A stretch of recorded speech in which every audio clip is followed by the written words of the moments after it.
नमस्कार। राज्यसभा टीवी के YouTube channel में आपका स्वागत है। मैं हूं मोहम्मद फातेह टीपू। दुनिया लगातार कोरोना वायरस के खिलाफ जंग लड़ने में मसरूफ़ है। साथ ही हमारा देश भारत भी इस महामारी के खिलाफ बेहतर तरीके से जंग लड़ रहा है। तमाम सरकारें, राज्य सरकारें केंद्र सरकार के दिशा निर्देश पे काम कर रही हैं और लॉकडाउन का जो पीरियड 21 दिन का घोषित था वो तकरीबन 80% बीत चुका है। हालांकि कोरोना की रफ्तार में ख़ास कमी नहीं आई है। ऐसे में माना जा रहा है कि लॉकडाउन भी बढ़ाया जाएगा और कुछ राज्यों ने जैसे पंजाब और उड़ीसा ने अपने यहाँ का लॉकडाउन बढ़ा भी दिया है।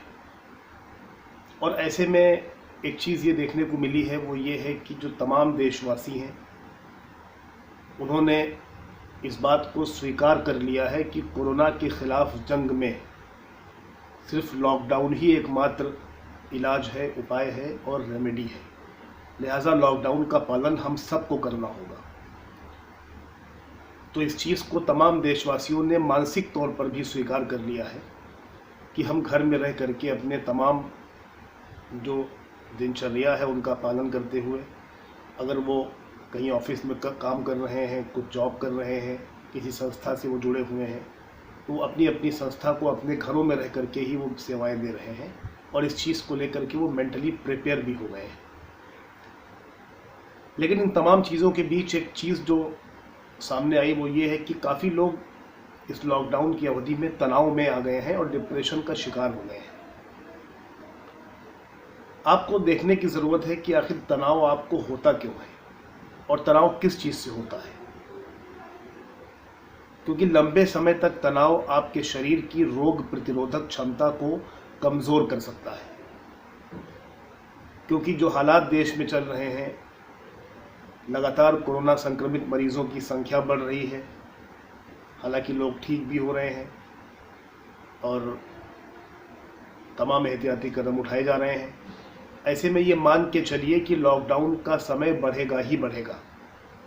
और ऐसे में अगर आप तनाव में आते हैं तो आप समझिए कि आप अपने साथ अन्याय कर रहे हैं, परिवार के साथ अन्याय कर रहे हैं और अपने घर का माहौल आप ख़राब कर रहे हैं तनाव में आकर के। तो आपको ये पता करने की ज़रूरत है कि आखिर आपको किस चीज़ से तनाव होता है। क्योंकि आप देखिए कि कोरोना की तमाम खबरें तमाम माध्यमों से आप तक पहुँच रही हैं। रियल टाइम डेटा लोग बता रहे हैं कि कितने समय कहाँ कहाँ पे कितनी मौतें हुई, क्या हुआ। तो निश्चित रूप से आप इसमें तनाव में आ सकते हैं, आप घबरा सकते हैं, आप बेचैन हो सकते हैं। तो इसके लिए आपको ये पहचानने की ज़रूरत है, अगर आप इससे परेशान हो रहे हैं, आप चिड़चिड़े हो रहे हैं, आपको गुस्सा आ रहा है, पैर पटक रहे हैं, आप दांत पीस रहे हैं, तो ये तनाव के लक्षण हैं। तो इससे आपको बचने की ज़रूरत है। एक और चीज़ देखने को मिली है वो ये है कि जो तमाम छोटी मोटी बीमारियां, चूँकि मार्च गुजर गया है, अप्रैल का हफ्ता लग गया है, तो उसमें जो कुछ कभी सर दर्द, कभी ज़ुकाम है, नज़ला है या कुछ गले की खराश है, ये बीमारी आम तौर पे लोगों को लगी रहती है। लेकिन चूँकि कोरोना से जुड़े जो लक्षण हैं वो इन्हीं में से हैं, तो आम तौर पे हर आदमी समझता है कि अगर उसको इस तरह का कोई भी लक्षण होता है छोटा मोटा, तो वो समझता है कि हमें कोरोना हो गया है।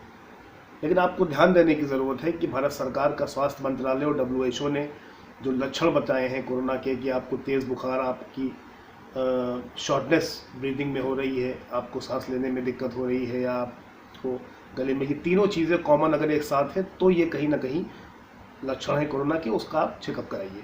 तो हर इस तरह से जो छोटी मोटी बीमारी है वो कोरोना नहीं हो सकती है, ये बात आप अपने दिमाग से निकाल दीजिए। उसके अलावा आप ये गौर कीजिए कि आप, चूँकि हर घर में इंटरनेट है, मोबाइल है, लोग ट्विटर का इस्तेमाल कर रहे हैं, इंस्टाग्राम का इस्तेमाल कर रहे हैं, तो ऐसे में आपको जो परेशानी होती है, जो नेगेटिव खबरें आप तक आ रही हैं और उससे आपका दिमाग ख़राब हो रहा है, आप परेशान हो रहे हैं, आप डिप्रेशन में जा रहे हैं, तो ऐसे लोगों को आप अनफॉलो करिए, अनफ्रेंड कीजिए, मैसेज आते ही उसको डिलीट कीजिए, तो आप तनाव से बच सकते हैं। वहीं एक और चीज़ जो देखने को मिली, जब प्रधानमंत्री नरेंद्र मोदी ने 21 दिन का लॉकडाउन घोषित किया तो तमाम जगहों पे देश के कोने कोने से खबर आई और ये देखने को भी मिला कि लोगों ने सुपर स्टोर और किराना की दुकानों में, ग्रोसरी की शॉप्स में जा कर के महीने, 2 महीने, यहाँ तक कि 3 महीने का स्टॉक अपने घर में लेकर के रख लिया है।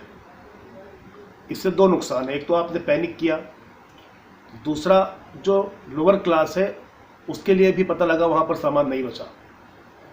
तो आपको ऐसा नहीं करना, क्योंकि सरकार ने लगातार ये आश्वासन दिया है, लगातार वो लोगों को बता रही है कि रसद का, राशन का, पानी का, तमाम जो एसेंशियल सर्विसेज हैं, इसकी कोई समस्या पूरे देश में नहीं आएगी।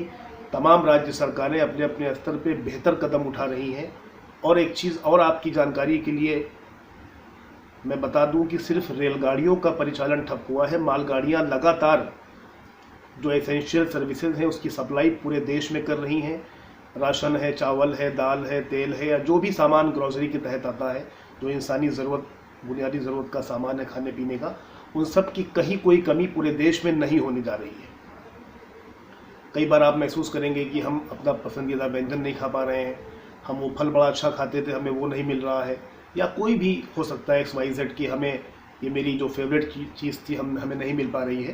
तो ये आपको परेशान कर सकती है, आपको तनाव में ला सकती है, क्योंकि आपको ये हर पल महसूस करना है साथियों कि हमारा देश कोरोना के ख़िलाफ़ जंग में एक सोशल इमरजेंसी के दौर से गुजर रहा है, जिसका उपाय सिर्फ एक ही है कि आप अपने घरों में लॉकडाउन रहें और घर से ही तमाम कामों को आप अंजाम दें।